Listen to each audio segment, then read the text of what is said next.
પપ્પા અંગ્રેજી સેન્ટેન્સ છે એનું ગુજરાતી કરીને મને સમજાવી દે ને, કાલે સ્કૂલે કરીને જવાનું છે. એવું છે?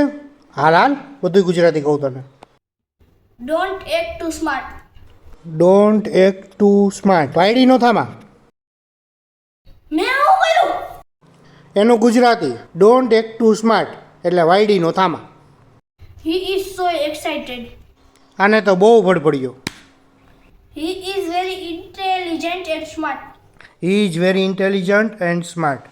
આ તો એક નંબરનો વાયડો અને દોડાયો. હું ડાયો હું. Gujarati is very intelligent and smart. His wife is very talented. એની બેરી બધાયને વેચી ખાય એમ છે. સે ઇટ અગેન. હે? હું હે? સે ઇટ અગેનનું હે? How can I trust you. ખા તારી માના હમ. એટલી વાતમાં માના હમ ના હોય. હાઉ કેન આઈ ટ્રસ્ટ યુનું ગુજરાતી ખા તારી માના હમ.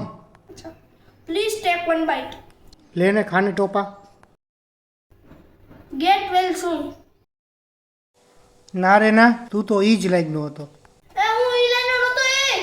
એનું ગુજરાતી ગેટવેલ સુનનું બેટા. ટ્રેફા. ટેરેફિક. ટ્રેફિક. વાંચતા શીખ, વાંચતા.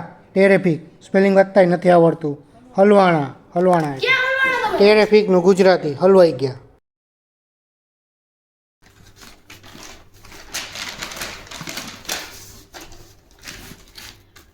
Mind your business. મગજનો આઠડો કરમાં.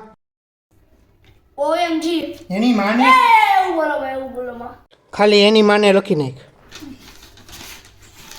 લીવ મી અલોન. આઘો મહિને પ્લીઝ ડોન્ટ ડિસ્ટર્બ મી. પથ્થર ખાઈનમાં. મેં ક્યાં ખાઈ? પ્લીઝ ડોન્ટ ડિસ્ટર્બ મી એટલે પથ્થર ખાઈનમાં. વેઇટર. એ છોટું તને નહીં, વેઇટરનું. એ છોટું પ્રૂવ યોરસેલ્ફ. ખા તારી બાયડીના આમ.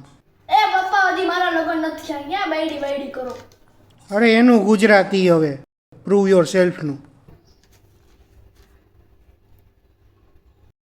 આ ઇંગ્લિશ સેન્ટેન્સ ગુજરાતી લખવાના હતા. પપ્પાએ આ ઊંધા વેળા લખાવ્યા, માર ખવડાવવાના હે મને. જોઈ લે ને તું. હોમવર્ક છે તારે? હા. પપ્પાએ કરે.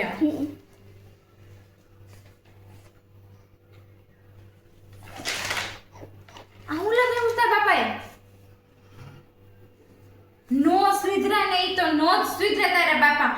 આ ઇંગ્લિશનું ગુજરાતી નથી. આને ઇંગ્લિશનું હાવ શુદ્ધ કાઠિયાવાડી કરીને દીધું છે તને. મેં એને ગુજરાતી કીધું તું. Don't act too smart. વાયડીનો થામા. એ નમ્ર, તારે મને પહેલા બોલાવવાની જરૂર હતી અને તે એક કામ સારું કર્યું કે મને તે આ ઘરે ચેક કરાવ્યું. આ તો સ્કૂલે લઈને ગયો હોત ને તો તને ધીબી નાખત. આ હું ખા તારી બાયડીના હમ. Prove yourself. બેટા, પ્રૂવ યોર સેલ્ફનો મતલબ થાય કે તમારી જાતને તમે સાબિત કરો. આ ખા તારી બાયડીના હમ. 13 વર્ષથી તારા બાપાને હું સુધારવાની કોશિશ કરું છું પણ નો સુધરા ને ઈ નો સુધરા. હવે ઈ નો સુધરા તો માઇન્ડ યુ મારા છોકરાઓને નથી સુધરવા દેતા. આ કેવો કેવો લખાવાય જીના OMG વાંચો. OMG એનો મતલબ થાય અરે મારા ભગવાન, ઓ માય ગોડ. અને આને શું લખાયું છે? એની માને એ નમ્ર. આ તને આખી સ્કૂલ ભેગી થઈને મારત બેટા. હંમેશા હોમવર્ક તારે મારી પાસેથી ચેક કરીને લઈ જાવું. આ તારા બાપા ઉપર વિશ્વાસ ન કરવો, ઈ સુધરશે નહીં અને તને સુધરવાય નહીં દે. એનું આ પ્રભાવ તારી ઉપર પડે ને એટલે તો તને મેં સરસ સ્કૂલમાં ભણવા બેસાડ્યો અને એને તને હાવ આવડી હું ખા તારી માના હમ. Can I trust you.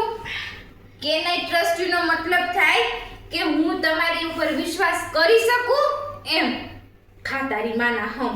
આ કોઈ દી નહીં સુધરે. હવે આને સુધારવાની આપણે કોશિશ નથી કરવી. આ નહીં સુધરે. હો આનું તને બધું પાછું લખાવું પહેલેથી. તું લઈ લે નવી બુક લઈ લે. આપણે આ બુકે નથી જોતી. નવી બુક લઈ લે, તને બધું પાછું પહેલેથી લખાવું. હો દીકા, આમ જો હું કેટલી સ્માર્ટ હે છું કે નહીં સ્માર્ટ. કેવું ફડાકેદાર ઇંગ્લિશ બોલી શકું. હું તારી સ્કૂલ આવું ને પેરેન્ટ્સ મીટિંગમાં હું કહેતી હોય he is my son, Namra is my son, so smart, so intelligent. એટલે હું તારા બાપાને લઈ આવું ને ઈ જો ન્યાય આવા ભગા કરે. જો મારો પોયરો રહ્યો, જો મારો છોકરો રહ્યો, હું એને એટલે પેરેન્ટ્સ મીટિંગમાં ન લઈ આવું. તું જો લઈ આય, નવી બુક લઈ આય, આપણે સરસનું ટ્રાન્સલેશન કરીને લખીએ શુદ્ધ ગુજરાતીમાં. હો આ નિશાળે ગયા હોય તો એને કોઈ દી આવડે ને, મૂળ તો એ નિશાળે જ નથી ગયા કોઈ દી, સમજો. આનું તને મસ્ત લખાવું. હો ચાલે.